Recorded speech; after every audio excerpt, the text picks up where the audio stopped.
জয় করছেন। এই বিদায় হজের মধ্যে লক্ষাধিক সাহাবী নিয়ে আল্লাহ নবী মক্কা শরীফের মধ্যে গেলেন। কোষ মধ্যে একটা একটা তরবারি ছিল, এখানে যুদ্ধ করার জন্য যায় না, এটা নিরাপত্তার জন্য। এতটুকুর মধ্যে ওনারা গেলেন। মক্কার মধ্যে যখন রাসূলুল্লাহ সাল্লাল্লাহু আলাইহি সাল্লাম প্রবেশ করলেন, আল্লাহর নবীর বাহিনী দেখে মক্কার কুরাইশরা এত ভয় পেয়েছিল যে তারা মুসলমানদের সাথে কোনো ধরনের গন্ডগোল করে নাই। মক্কা বিজয়ে কিন্তু এক ফোঁটা রক্তপাতও হয় নাই, বিনা রক্তপাতে মক্কা বিজয় করা হলো। যখন মুসলমানেরা মক্কা বিজয় করলো, আল্লাহর নবী যখন হানায়ে কাবার সামনে গেল, হাজার হাজার লক্ষ সাহাবায়ে কেরাম পিছন দিয়ে আসছে, হাজার হাজার মানুষ আল্লাহর নবীর চতুর্দিক দিয়ে আছে। সবাই এসে আল্লাহর ঘরের গ্রাউন্ড ফ্লোরের মধ্যে যখন তাওয়াফ করার জন্য যখন চলে আসলো, তখন কাবা শরীফের দরজাটা খোলা হলো।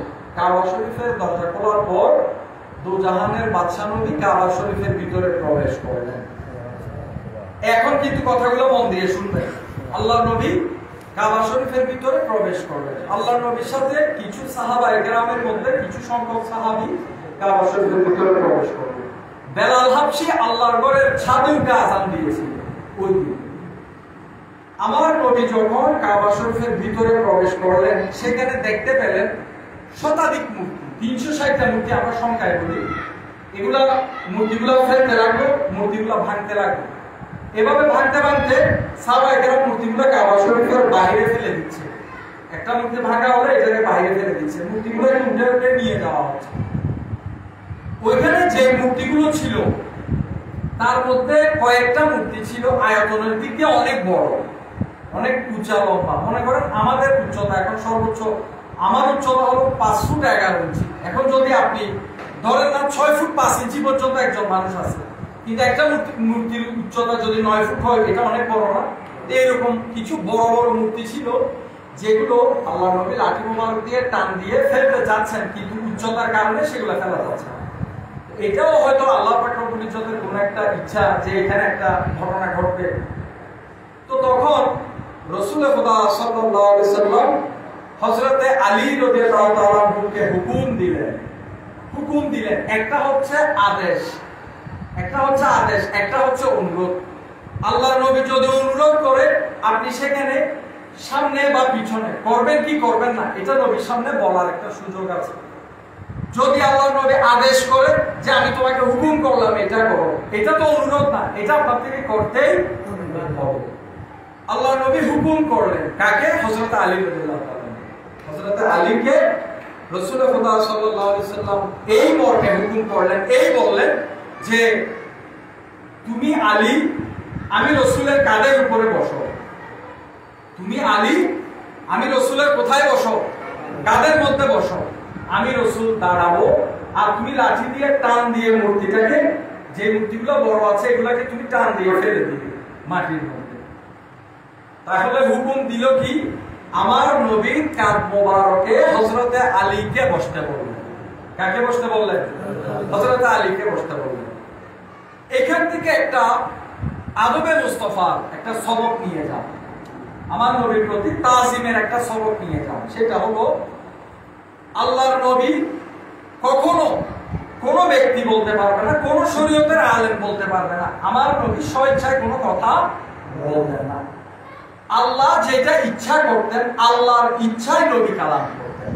কার ইচ্ছায় কালাম করতেন? আল্লাহর ইচ্ছায় কালাম করতেন। তাহলে আমার নবী যখন বললেন যে হে আলী, তুমি আমার কাঁধে বসো, এটা নবীর হুকুম। হযরত আলী তো আমাদের চাইতে আরো বড় ঈমানওয়ালা। হযরত আলী তো জানে যেহেতু রাসূল খোদা এটা বলছেন, মূলত এটা হুকুম কার? আল্লাহ। মনসা ইলাহি, তথা আল্লাহর ইচ্ছা যদি না থাকতো আমার নবী এই হুকুম কখনো দিতেন না। আমার নবী হযরত আলীকে হুকুম করার পরেও হযরত আলী চিন্তা করলেন, আমি আলী রাসূলের কাঁধ মোবারকে বসবো, এটা আমি আলী মেনে নিতে পারতেছি না আদবের কারণে। যে আমি রাসূলের কাঁধ মোবারকে বসবো, এটা শুনতেও তো কেমন লাগে। এখন আপনাকে যদি আপনার পীর বলে যে আপনার পীরের কাঁধের উপর উঠে আপনি বসেন, তো আপনার থেকে একটু সংকোচ লাগবে না যে আমি আমার পীরের কাঁধে কেন বসবো, তো আপনি আমার কাঁধে বসেন, আপনি তো এটাই বলবেন। তো হযরত আলীও সেম চিন্তা করেছেন। তো হযরত আলী চিন্তা করলেন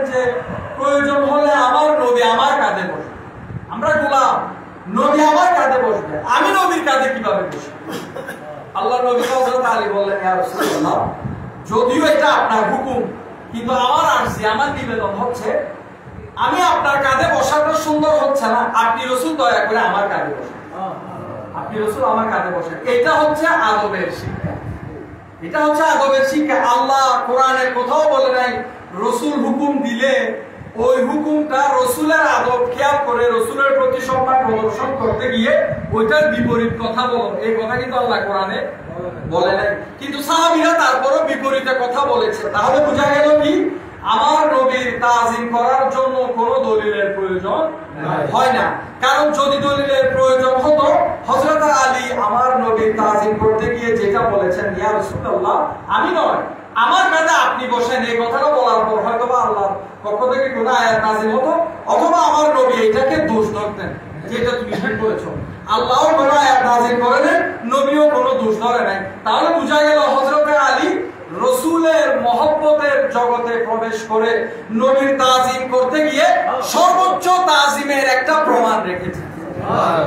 এটা উম্মত মুহাম্মদের জন্য শিক্ষা, আমাদের জন্য এটা কি শিক্ষা, এটা থেকে শিক্ষা গ্রহণ করতে হবে।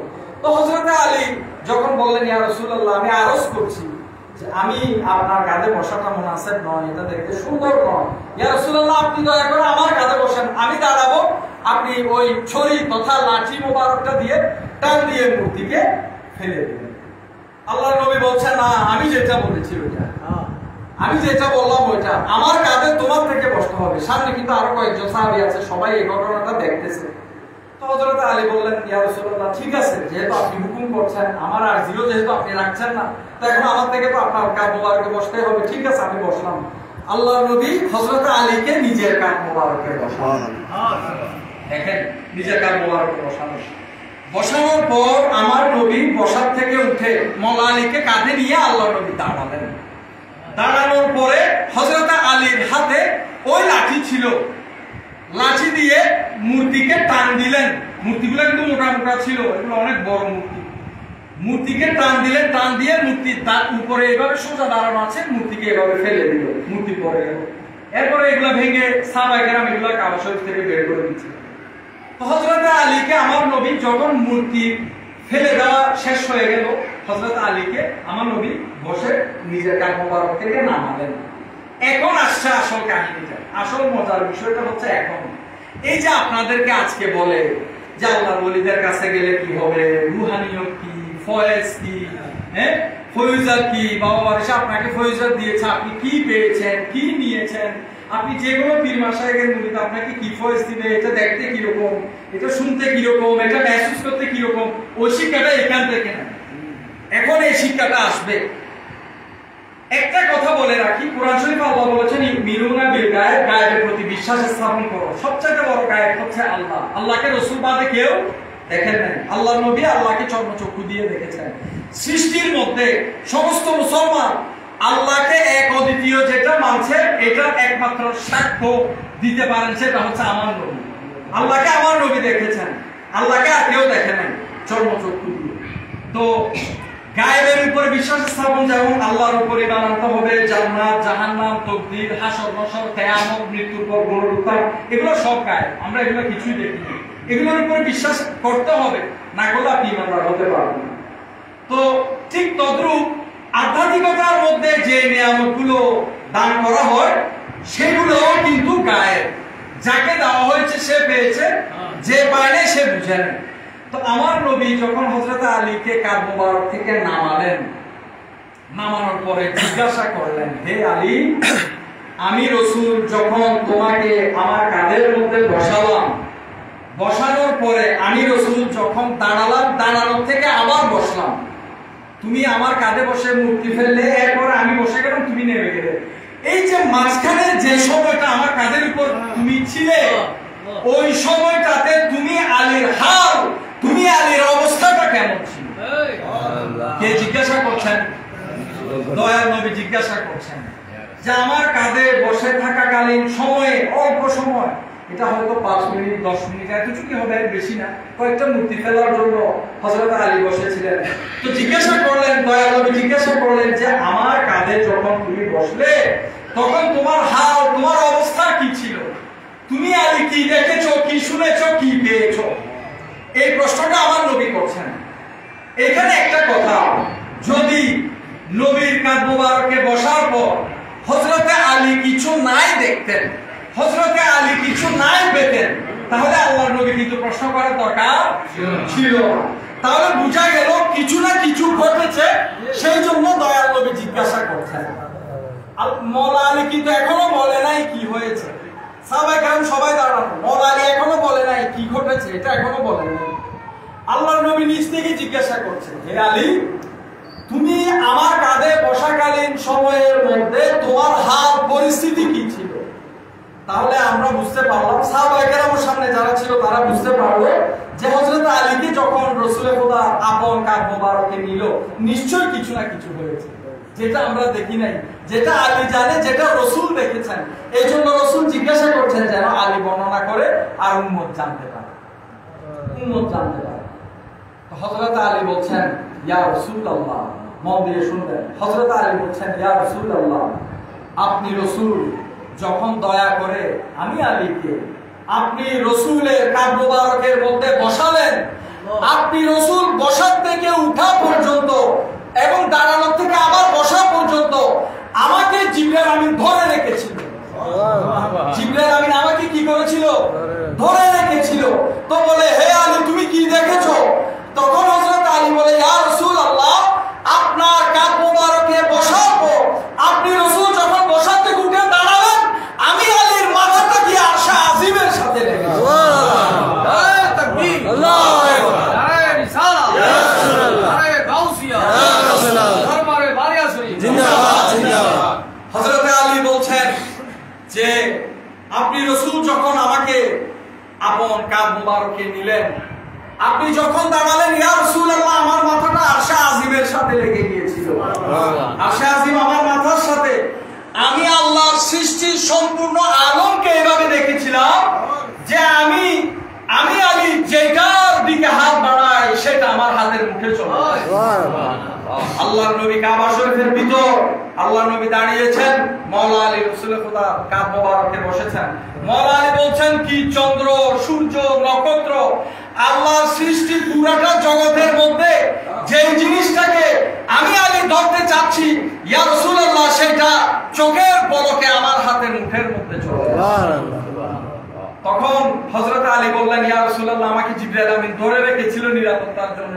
আপনি চিন্তা করে দেখেন, বসার থেকে নবী দাঁড়াতে যদি হযরত আলীর মাথা আরশে আজিমে লাগে, তাহলে হযরত আলী কি রকম গতিতে উঠেছিল। হযরত আলীর নিরাপত্তার জন্য জিবরাইল আমিন হযরত আলীকে ধরে রেখেছিলেন। তো আল্লাহর নবীর কাঁধ মোবারক থেকে নামার পর মওলা আলী যখন এই ঘটনাটা বললেন, সামনে সাহাবায়ে কেরাম শুনলেন না? সবাই শুনলেন। এই যে সামনে আরো 5-10 জন 15 জন 20 জন সাহাবী ছিল না?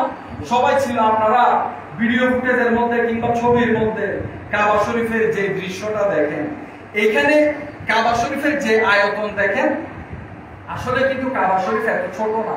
সামনাসামনি গেলে, কখনো আল্লাহ তৌফিক দিলে সামনাসামনি গেলে দেখবেন আয়তনের দিক দিয়ে কিন্তু কাবা শরীফ অনেক বড়, অনেক বড় কিন্তু কাবা শরীফ। তো আমার নবীর সাথে যে সব সাহাবী কাবা শরীফের ভিতরে ছিল, তারা তাকিয়ে দেখতেছেন আল্লাহর নবী হযরত আলীকে হুকুম দিয়েছেন। হযরত আলী আল্লাহর নবীর হুকুমে কাবা মোবারকে বসেছেন, নবীজি দাঁড়িয়েছেন, হযরত আলী মূর্তি ফেলে দিলেন এবং আমার নবী বসলেন। হযরত আলী নবীজির কাঁধ মোবারক থেকে নেমে গেলেন। এই যে হযরত আলীর সাথে যে ঘটনা ঘটলো, মাথা আরশে আজিমের সাথে লেগে যাওয়া, সৃষ্টি জগতের সম্পূর্ণ সব কিছুকে দেখা, যেটাকে হযরত আলী স্পর্শ করতে চাইছেন, সেটা হযরত আলীর হাতের মুঠের মধ্যে চলে আসা, এগুলা কিন্তু সামনে অন্যান্য সাহাবীরা কিন্তু এগুলা দেখে নাই। আল্লাহর নবী চেয়েছেন হযরত আলীকে এই দৃশ্য দেখিয়েছেন, এটা মনসায়ে ইলাহি ছিল, এটা আল্লাহর ইচ্ছা ছিল যে হযরত আলীকে আল্লাহর নবী দয়া করে এই জিনিসগুলো দেখিয়েছেন। কিন্তু সামনে সাহাবীরা এটা দেখেন নাই। তার মানে এই না যে হযরত আলী যেগুলো দেখেছেন সেগুলো মিথ্যা, এটা কিন্তু নয়। সাহাবীরা না দেখলে আপনি এটা এভাবে বলবেন সাহাবীদেরকে এটা দেখানো হয় না। তো আমার নবীর সাহাবী 10 জন সামনে দাঁড়ানো, তার মধ্যে হযরত আলীকে এই জিনিস দেখানো হলো। উপস্থিত সামনে বাকি 9 জন এই জিনিসটা দেখলো না। এই আসলো ইউমিনুনা বিল গায়ব, এই আসলো ফয়েজ। রাসূলুল্লাহ সাল্লাল্লাহু আলাইহি সাল্লামের কাঁধ মোবারকে যখন আলী বসলেন তখন গিয়ে এই দৃশ্য দেখলেন। এতক্ষণ পর্যন্ত কাবা শরীফের ভিতরে আমার নবীর সামনে অন্যান্য 10 জন সাহাবীর সাথে আলী দাঁড়িয়ে রইলেন। আলীর মাথা শাহজাহানের সামনেও লাগে নাই। সৃষ্টির মধ্যে যে জিনিসটা ধরতে চাই সেটাও আলীর হাতে আসে নাই। কিন্তু নবীর কাঁধ মোবারকে যখন বসলো, তাআল্লুক যখন নবীর সাথে হলো, নিসবত যখন নবীর সাথে হলো, স্পর্শ যখন নবীর পেয়ে গেল, নবী যখন দেখাতে চাইলেন, আমার নবীর ওসিলায় হযরত আলী এই দৃশ্যগুলো দেখে আসলেন। এই দৃশ্যগুলো হযরত আলী দেখে আসলেন। তাহলে সামনের বাকি 9 জন 10 জন সাহাবী কিন্তু এটা দেখে নাই। এই যে আমার নবীর সাথে লাগলো, আমার নবীর স্পর্শ পেল, আমার নবীর কাঁধ মোবারকে বসার কারণে আলীর মাথা যদি আরশে আজিমে লাগে, চন্দ্র সূর্য নক্ষত্র যদি আলী হাত বাড়াতেই হযরতে আলীর হাতের মুখে চলে আসে, নবীর কাঁধ মোবারকে বসার পর আলীর যদি অবস্থাটা এমন হয় যেই নবীর কাঁধে আলী বসেছে, সেই নবীর অবস্থাটা না জানি কেন, সেই নবীর অবস্থাটা না জানি কেন। কিন্তু আজকে আমরা উম্মতেরা আমরা গাফেল, আমাদেরকে অমুক সাহেব, আমাদেরকে অমুক ব্যক্তি, অমুক মোল্লা, তমুক মোল্লা আমাদেরকে নবীর ব্যাপারে যে যা বলে, আমরা কোনো কিছু জাস্টিফাই করা ছাড়া এত এত মান মর্যাদাওয়ালা একজন নবীর উম্মত হয়ে ওই নবীকে আমরা অস্বীকার করে বসে থাকি, ওই নবীর সামনে আমরা বেয়াদবি করে বসে থাকি।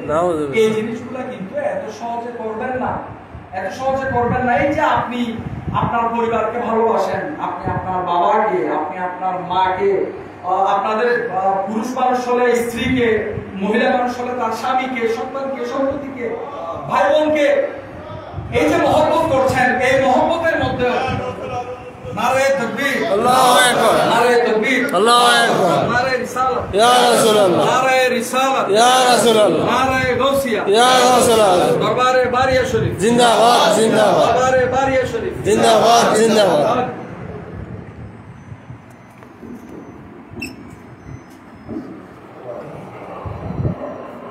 আলহামদুলিল্লাহ, আমাদের মাঝে বলাতে আল্লাহ তৌফিক দান করেছেন। আপনারা সবাই বসবেন, সবাই বসবেন। আলোচনার শেষের দিকে আমি অল্প বসেন, সবাই একটু সামনে গিয়ে বসবেন, পিছনে ভাইদেরকে বসার জন্য সুযোগ করে দেবেন। আমি সর্বশেষ কথাটা বলে আলোচনা শেষ করছি। যে জিনিসটা আপনাদেরকে বুঝাতে চেয়েছিলাম সেটা হলো, আপনি আপনার বাবাকে, মাকে, ভাই বোনকে, আত্মীয় স্বজনকে, পরিবার পরিজনকে আপনি যে মহব্বত করেন, যে ভালোবাসেন, তারা যদি আপনার বিরুদ্ধাচারণ করে, আপনার থেকে কষ্ট লাগবে না? অবশ্যই কষ্ট লাগবে। আমরা তো ফকত আল্লাহর বান্দা, আমাদের মধ্যে তেমন স্পেশাল কোনো কিছু নাই যে আধ্যাত্মিক ক্ষমতা, কিংবা আল্লাহ আমাদেরকে কোন নবী রাসূল বানিয়েছেন, কোন সাহাবী বানিয়েছেন, তাবেঈ বানিয়েছেন, এরকম না। আমরা সাধারণ উম্মতের মুহাম্মদী, তথা আমরা নবীকেও দেখি না, সাহাবী, তাবেঈ, তবে তাবেঈ আমরা কাউকে দেখি না। আমাদের সাথে যদি কোনো মানুষ বিশ্বাসঘাতকতা করার দরুন যদি আমাদের থেকে কষ্ট লাগে, আমাদের থেকে যদি ব্যক্তিগতভাবে কষ্ট লাগে, তাহলে যে নবী সারাটা জীবন উম্মতের কথা বলে দিয়েছেন, সারাটা জীবন আপনার আমার গুনাহ নিয়ে চিন্তা করে দিয়েছেন, এখনো পর্যন্ত রওজা শরীফে শুয়ে থাকা অবস্থায় এখনো পর্যন্ত উম্মতের গুনাহের জন্য আল্লাহর দরবারে যে নবী ক্ষমা প্রার্থনা করছেন, ওই দয়ার নবী, ওই দয়াল নবী, ওই মায়ার নবী, ওই নবীর বিরোধিতা যখন আপনারা করেন, নবীর শানকে নিয়ে নবীর শানে যখন বেয়াদবি করেন, নবীর ব্যাপারে যখন তুচ্ছ-তাচ্ছিল্য যে কোনো কথা আপনারা কোনো কিছু চিন্তা না করে অবাধে বলে ফেলেন, ওই সোনার মদিনার মধ্যে রওজা পাকে শায়িত থাকা নবী কি আমাদের কথায় কষ্ট পায় না? আমাদের কথা কষ্ট পায়। ইন্নাল্লাযীনা ইউযুনা আল্লাহ ওয়া রাসূলাহু লানাহুল্লাহু ফিদ দুনিয়া ওয়াল আখিরাহ। আল্লাহ বলেন, যে ব্যক্তি আমাকে, আমার রাসূলকে কষ্ট দেয়, তাদেরকে আমি আল্লাহ দুনিয়া এবং আখিরাতের মধ্যে অভিশাপ দিলাম, লানত দিলাম। তো আল্লাহকে কষ্ট কিভাবে দিবেন? আপনি তো ঈমানদার, আপনি তো মুসলমান, আপনি হয়তো নামাজ আদায় করছেন না, হয়তো বা এটা না ওইটা, এটা না এইটা, কিন্তু আমার নবীর সাথে যখন বেয়াদবি করা হয়, নবীকে যখন কষ্ট দেওয়া হয়, নবীকে যখন আঘাত করা হয়, তখন কিন্তু সেটা আল্লাহ পাক রব্বুল ইজ্জত কষ্ট পেয়ে থাকেন। তো আল্লাহ বলছে, যারা রাসূলকে কষ্ট দিবে তারা আমাকে কষ্ট দিবে। তো আমি আল্লাহ আমার নবীকে যারা কষ্ট দিবে, আমাকে যারা কষ্ট দিবে, আমি আল্লাহ তাদেরকে লানত দিচ্ছি দুনিয়াতে এবং আখিরাতে।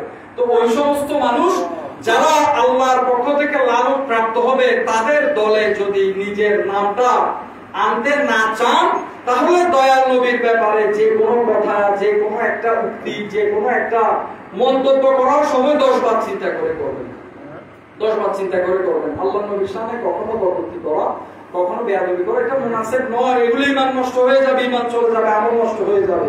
তো এখানে আমার নবী সোনার মদিনায় রওজা পাকে শায়িত থাকা অবস্থায় আপনার একটা আচরণে, আপনার একটা কথায় দয়াল নবী কষ্ট পাবে, এই জিনিসটা তো আমরা মেনে নিতে পারি না, আপনিও তো মেনে নিতে পারেন না। তো এখন ঈমান নষ্ট করার জন্য যারা আপনাদের মাঝে এইসব কথা বলে বেড়ায়, নবীর সামনে বিভিন্ন কথা আজে বাজে ভাবে বলে, তাদের থেকে সাবধান থাকবেন, তাদের থেকে দূরে থাকবেন এবং আপন আপন প্রিয় মুর্শিদের পথে মতে দিক নির্দেশিত রাস্তায় চলে আল্লাহর নবীকে ভালোবেসে, আল্লাহর নবীর তাজিম করে মত পর্যন্ত চলার চেষ্টা করবেন। আল্লাহ পাকের পরিচয় গোসলমান হযরত শাহজালাল ওয়াসানকে তাআলামের উসিলায় আমাদের সকলকে সেই তৌফিক দান করুন বলে আমিন।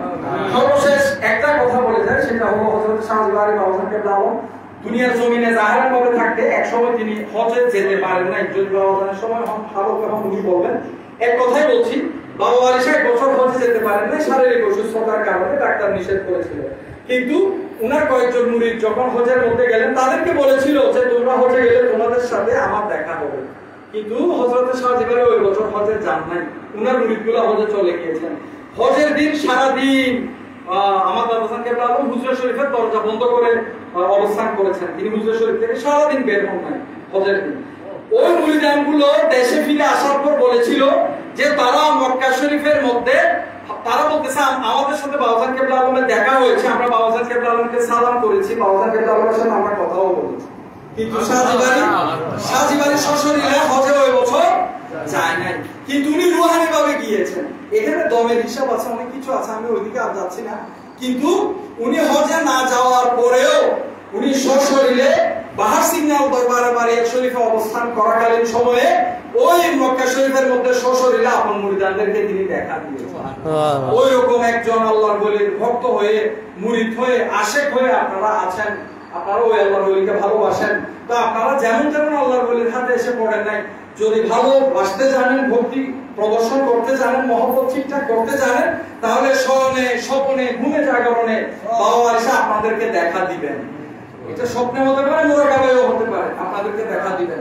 তো এই জন্য আপনারা যেহেতু এরকম একজন জমানার গাউসের হাতে এসে পড়েছেন, উনার যোগ্যুত্তরসূরির হাতে এসে পড়েছেন, এই দরবারের অনুসারী হয়ে আপনারা আছেন, আপনারা সবসময় এই দরবারের অনুসারী হয়ে বাবা ওয়ারিশার আশেক ভক্ত হয়ে বাবাজান কেবলা আলমের সাথে বাবা ওয়ারিশার দিনী প্রতিষ্ঠান আদি দরবার সহ অসংখ্য প্রতিষ্ঠান তিনি যেগুলো রেখে গিয়েছেন, এগুলোকে সাথে নিয়ে চলার জন্য চেষ্টা করবেন। আল্লাহ পাক রব্বুল ইজ্জত সকলকে সেই তৌফিক দান করুন বলে আমিন। ওয়া আলাইকুম ওয়া রাহমাতুল্লাহি ওয়া বারাকাতুহু।